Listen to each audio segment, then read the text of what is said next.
Yo, what's up? My name is TylaDubya, and this is a big shout out for... Wait, are these even still relevant?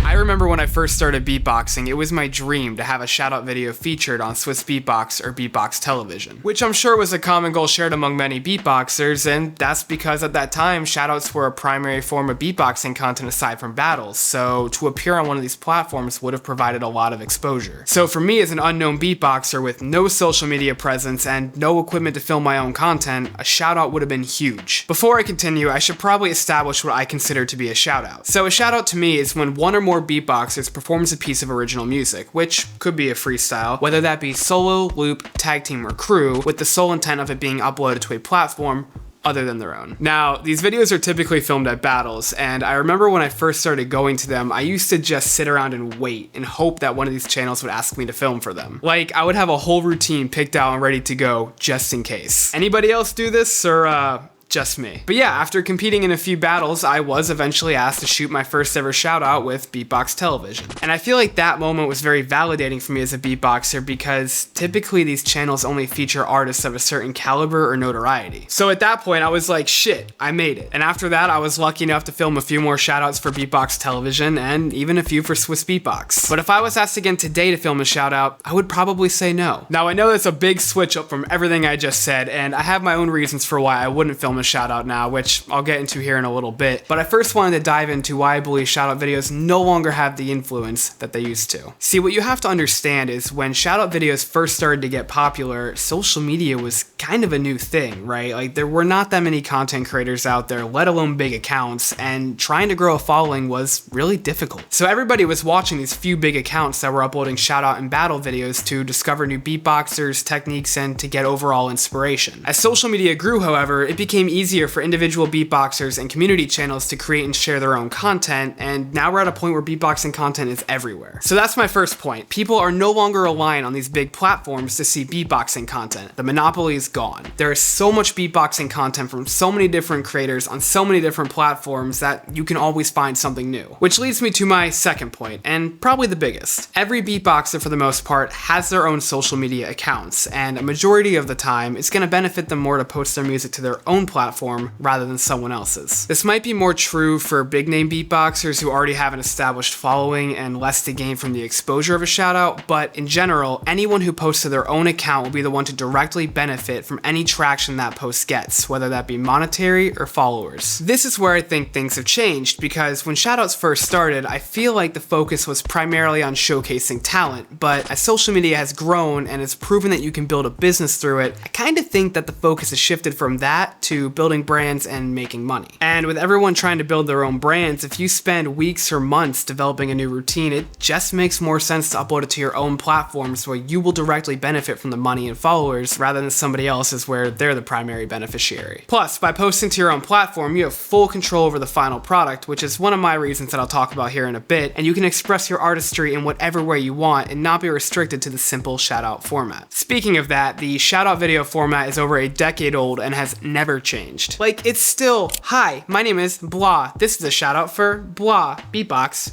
done. That's it. This is kind of my third point. Social media and the internet evolve so fast where trends now only last days, and this format has remained unchanged for over 10 years. It's outdated, not innovative, and we've seen it all before. And even though the format is stale, channels have continued to produce shoutouts, which leads me to my fourth point.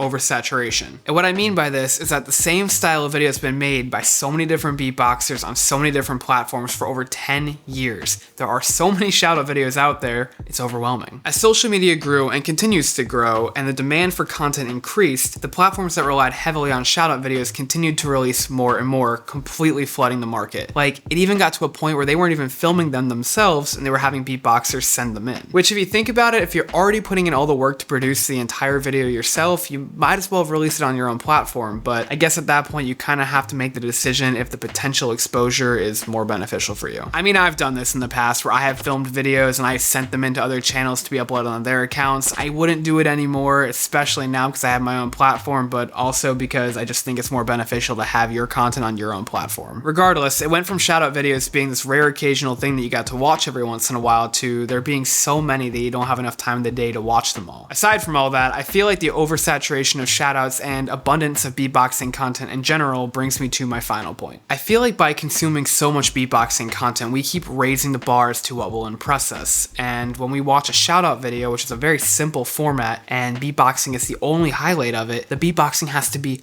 crazy to stand out, especially since beatboxers have been leveling up their solo content into full-blown productions with multiple camera angles, visual effects, and professional audio. This makes it really difficult for new beatboxers to stand out, as that bar has been raised to a world champ level, and that's really tough to achieve. And on top of that, if these world champions were even asked to film shoutouts and they agreed to it, they probably wouldn't even show their best stuff to hit that level themselves. So because of all these points, it seems that the viewership on shoutout videos is declining every year, and although they still can do well, the consistent viewership is lower than it ever has been. With all that said, I want to acknowledge that there still are situations where shoutout videos can benefit you as a beatboxer. So if you are new and you have no social media presence, or you lack the equipment or skills needed to produce your own content, a shoutout video might be a good way to get a little bit of exposure and potentially a high quality video made of your music. All in all, you just have to weigh the pros and cons on whether the potential exposure outweighs the benefit of having your music on your own platforms. Yeah, so now let's circle back and talk about why I personally probably won't film any more shoutouts. Now, with everything I'm about to say, I just want to note that you probably can negotiate some terms and conditions ahead of time that would help mitigate some of these problems. So for starters, you normally don't have any control over the quality of video or audio, and as an artist, these are things that could harm your image if done improper. Like, I've had shoutout videos in the past where the audio was engineered poorly and I didn't like the way it represented my beatboxing at all. This problem isn't limited to shoutouts, it also occurs in battles. Like, I've had battles where I thought I killed it live, but when the video came out, the audio was mixed so poorly I didn't even want to watch it. Basically with this, you just really have to trust the team that is producing the content. And along with video and audio, you also have no control over their marketing of that content, whether that be the title, description, thumbnail, or even the posts made to promote it. Like, I've seen some weird choices for titles or even marketing posts that have generated negativity around the content when the content on its own never warranted it. Even with one of my shoutouts for Swiss, I remember when they first uploaded it, the title made absolutely no sense and I had to like scramble to message them to get them to change it to something more reasonable. The point of what I'm trying to say here is that you're putting your trust in these brands to not harm your image when creating content for them, which could potentially be risky. Aside from production, when you release a video on somebody else's platform, you are subject to their audience, which may not always be the nicest or even welcoming. See, when you upload to your own platform, it is your audience that is engaging and setting the tone for new viewers. They are there to see you, so in general, the engagement you receive should be more positive and encouraging. But when your content gets posted on somebody else's platform, their audience isn't invested in you and may not even know you, so therefore they might be more cruel. Sometimes the comment sections on shoutout videos are disgusting and a lot of non-constructive comments are made. And I know this because I've had a lot of negative comments on my shoutout videos. So if I was asked to film a shoutout today, I would probably say no, since I would want to be involved in the production to make sure my music is represented the way that I want it to, and that's probably not a reasonable request, so I just probably wouldn't do it. So if shoutouts aren't as popular anymore,